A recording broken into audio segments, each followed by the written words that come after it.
Ustaz, bagaimana cara melembutkan hati agar tidak gampang iri dan dengki ya? Jadi kalau kita ingin supaya tidak hasad, memang tidak hasad itu susah ya. Kata Syekhul Islam Ibnu Taimiyah, "Ma khala jasadun min hasad, walakin al-laim yubdih wal karim yukhfih."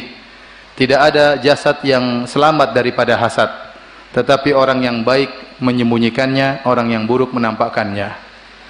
Manusiawi jika seorang melihat orang lebih baik kemudian dia kadang-kadang dengki ya.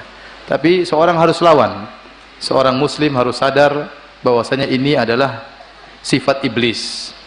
Yang pertama kali hasad di alam semesta ini adalah siapa? Iblis ya.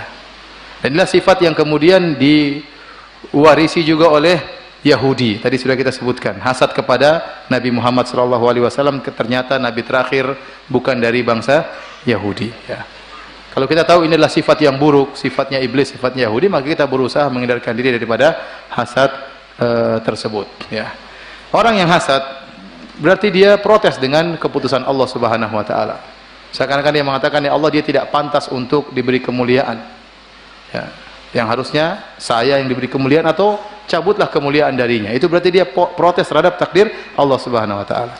Dan di antara hal yang paling membuat kita bisa menghindarkan diri dari hasad setelah berdoa kepada Allah Subhanahu wa taala, yaitu kita tahu orang yang hasad itu adalah orang yang zalim, tapi yang pertama dia zalimi dirinya sendiri. Makanya sebagian salaf mengatakan, aku tidak melihat orang yang zalim, tapi menzalimi dirinya seperti orang yang hasad. Karena kebanyakan orang kalau sudah hasad sama orang, dia pasti zalim sama orang tersebut. Akan dia ungkapkan dengan kata-kata, dia merendahkan orang tersebut, nyadari kesalahannya ya. Tapi sebenarnya dia yang paling dia zalimi dirinya sendiri. Semakin dia hasad, dia yang semakin tersiksa. Saya tanya sama antum, orang yang hasad yang pertama tersiksa dia atau orang yang dihasati? Dia yang tersiksa. Jadi dia menzalimi tapi dia yang terzalim. Itulah orang hasad. Kemudian ya akhi, kalau ente hasad, apa akan merubah kondisi? Coba misalnya muka ente pas-pasan, terus ente lihat orang ganteng, ente hasad sama dia. Apakah kemudian ente jadi ganteng setelah itu? Jawabannya tidak. Tetap ente pas-pasan, dia ganteng, tetap aja kan ganteng. Nggak merubah keadaan. Anda hasad sama orang yang pintar, terus setelah anda hasad dia jadi bahlul, ente jadi pintar. Nggak juga, ente bahlul tapi tetap ahlul, dia pintar tetap aja tetap apa? Pintar. Jadi hasad anda tidak akan merubah kondisi ya. Dan yang paling mengerikan dalam satu hadis, hadisnya dhaif tetapi maknanya benar, dijadikan dalil oleh para ulama, innal hasad ya'kulu al-hasanat kama ta'kulun nar al-hatab. Sungguhnya hasad itu memakan kebaikan sebagaimana api memakan kayu ya. Kalau kayu sudah kita bakar, cepat sekali habis kayu tersebut karena api bergerak dengan cepat. Sama hasad. Orang kalau sudah hasad, banyak kebaikan dia akan habis. Dia akan mulai mendolimi orang, mulai dia gibahi orang tersebut.